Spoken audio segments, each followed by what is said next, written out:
UFC Fight Night 103 main event was touted as the old school against the new school, and the new school won out in a big way. Yair Rodriguez absolutely destroyed former two-division UFC champion and UFC Hall of Famer B.J.Penn in the main event. A completely one-sided affair. Rodriguez had his way from beginning to end, just completely dominated Penn. Penn had nothing for him whatsoever. It was the flashy and very stylish type of performance we've come to expect out of Rodriguez, and it moved him to 6-0 now in his UFC career, and this is just a signature win he can put on his resume.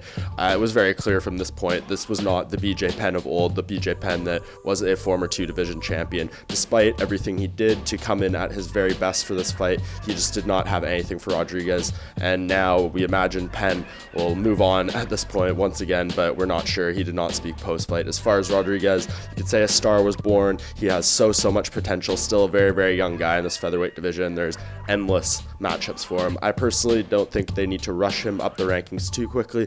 There was discussion of a Cub Swanson type of fight. I think that's a little too high in the rankings, but personally, I'd like to see him fight a veteran like that. And I think Jeremy Stephens would be a perfect option. We've seen Stephens on Twitter over the past few weeks saying he will fight anyone. He wants a big matchup. He's coming off a loss to Frankie Edgar at UFC 200, but still lots of potential there with Stephens. He is a hard hitter, has tons of experience, and I think he would be a very tough test for Rodriguez coming off of this dominant headlining victory over Penn.